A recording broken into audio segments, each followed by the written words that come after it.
భారతదేశ ప్రధాని నరేంద్ర మోదీతోనే అభివృద్ధి సాధ్యమవుతుందని బీజేపీ చందుర్తి మండల శాఖ అధ్యక్షులు మొకిల విజేందర్ అన్నారు. చందుర్తి మండల కేంద్రంలో పత్రికా సమావేశంలో మంగళవారం ఆయన మాట్లాడుతూ బీజేపీ అధికారం చేపట్టి 11 సంవత్సరాలు పూర్తయిన సందర్భంగా చందుర్తిలో సంబరాలు జరిపారు. నరేంద్ర మోదీ సారథ్యంలో దేశంలో కోట్లాది ప్రజలకు ఉచిత రేషన్ బియ్యం, ప్రధానమంత్రి ఆవాస్ యోజన పథకం కింద గృహాల నిర్మాణం, ఇతరాతర అభివృద్ధి కార్యక్రమాలు చేపట్టి దేశం అన్ని రంగాల్లో ముందుకు సాగుతోందన్నారు.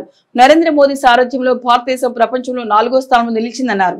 రానున్న స్థానిక సంస్థల ఎన్నికల్లో బీజేపీ పార్టీకి అత్యధిక స్థానాలు ఇచ్చే విధంగా పార్టీ కార్యకర్తలు అంకిత భావంతో పనిచేయాలన్నారు. ఈ కార్యక్రమంలో బీజేపీ నాయకులు సీనియర్ హనుమయాచారి, పత్తిపాక శ్రీనివాస్, లోకాజీ సతీష్, యువమోర్చా మండల అధ్యక్షులు మోత్కుపల్లి రాజశేఖర్, బద్దం తిరుమల రెడ్డి, గోస్కల కమలాకర్, బోరుగాయ తిరుపతి, కొక్కుల నరేష్, అయోధ్య పరశురాములు, లింగంపల్లి హరీష్ తదితరులు పాల్గొన్నారు.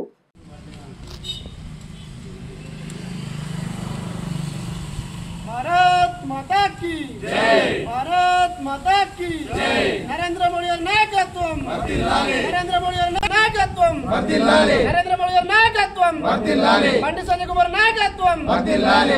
చందుర్తి మండల కేంద్రంలో భారతీయ జనతా పార్టీ రాష్ట్ర మరియు జిల్లా పార్టీ ఆదేశాల మేరకు మరి ఈరోజు మోడీ గారి ప్రభుత్వం 11 సంవత్సరాలు పూర్తి చేసుకున్నటువంటి సందర్భంగా మరి ఈ 11 సంవత్సరాల్లో భారతదేశం పురోగతి అనేది ఏ విధంగా అయితే మెరుగైందో, మరి ఇన్ని సంస్కరణలు, ఎన్నో కార్యాచరణలు రూపొంది ఒక దేశానికి కొత్త అడుగులు వేసినటువంటి నరేంద్ర మోడీ నాయకత్వం బలంగా ఉండాలని మరి దేశ ప్రజలను ఉద్దేశించి మరి ఎన్నో కార్యకలాపాలను ఇలా దేశాన్ని కంటికి రెప్పగా కాపాడుతూ మరి చాలా వరకు మరి గరీబుల వరకు, పేద ప్రజలకు ఇలా 81 కోట్లకు పైగా లబ్ధిదారులకు ప్రధానమంత్రి గరీబ్ కళ్యాణ్ అన్న యోజన ద్వారా ఉచిత రేషన్ బియ్యం, ఉచిత రేషన్ కార్డులు, అలాగే ప్రధానమంత్రి ఆవాస్ యోజన ద్వారా 4 కోట్ల పైగా ఇళ్ల నిర్మాణం.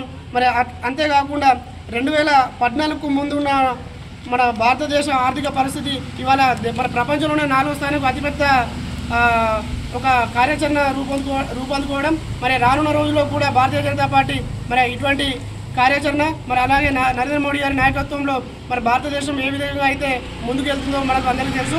మరి ఈ విషయాన్ని ఉద్దేశించి మరి రానున్న తెలంగాణలో మరి స్థానిక ఎలక్షన్లు కూడా మన భారతదేశం, మన తెలంగాణ, మన వెమ్నాడ కాన్స్టిట్యున్సీ, అలాగే మన చందుర్తి మండల కేంద్రంలో కూడా అన్ని గ్రామాల భారతీయ జనతా పార్టీ నాయకులు, కార్యకర్తలు నిన్న రాష్ట్ర ప్రభుత్వం ఇచ్చినటువంటి పిలుపు మేరకు స్థానిక సంస్థలు కూడా అందరూ మరి ప్రతి గ్రామం నుంచి కూడా ప్రజాప్రతినిధులు కావాలని, మరి దానికోసం అందరూ కూడా కష్టపడాలని మరి ఈరోజు ఈ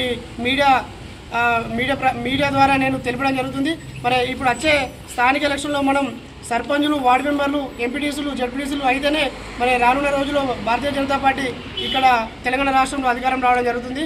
మరి అక్కడ కేంద్ర ప్రభుత్వం ఏవైతే మనకు సంక్షేమ పథకాలను మోడీ గారు ఇక్కడ ప్రవేశపెడుతూ ఇక్కడ ఉన్నటువంటి రాష్ట్ర ప్రభుత్వం వీటిని పేరు మార్చి ఇక్కడ పేదలకు సరిగా కొంతమందికి రావడం, కొంతమందికి ఇవ్వకపోవడం అనేది చేస్తుంది.